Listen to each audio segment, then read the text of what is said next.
Embed from Getty Images above Mike Carrick looping for Mark Hensby at the Masters. Following is another installment in John Coyne's Caddy series. Read Part 1, Part 2 and Part 3. By John Coyne. Copyright John Coyne. Used with permission. Increasingly, on the PGA Tour, the pro-to-pro relationship between two intelligent, educated, business-wise individuals was taking place. By the early 1980s, over 25% of caddies had college degrees, and about half were married. There were exceptions. Ian Wright, a 40-year-old Englishman, caddied for the world's premier player, Seve Ballesteros, when a mutual friend recommended him to Ballesteros because he knew Wright was a fine amateur golfer. Now the new caddy tended to come from the same background as the PGA pros. Typical examples were Dan Hyland, who caddied for D.A. Wiebring, and Tommy Lamb, who caddied for Jay Haas. Hyland graduated from the University of Dayton with a business degree. He met Wiebring at the Columbia, Ohio Country Club, where he caddied as a teenager.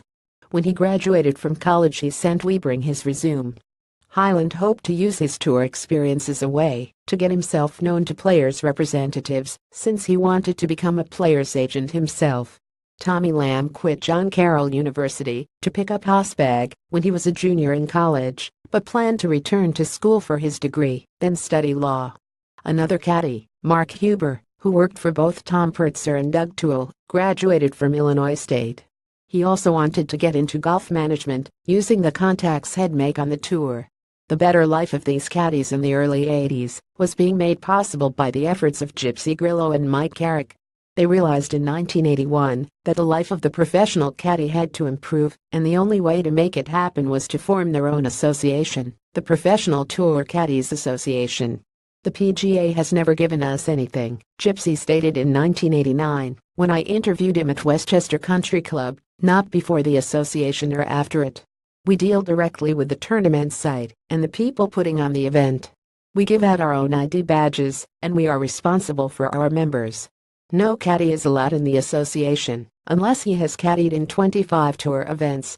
Today we have 140 members, each paying an annual fee of $50.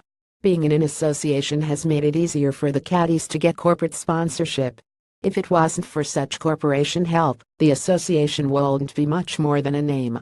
But the group gave the caddies for the first time an opportunity to speak with one voice. To be continued.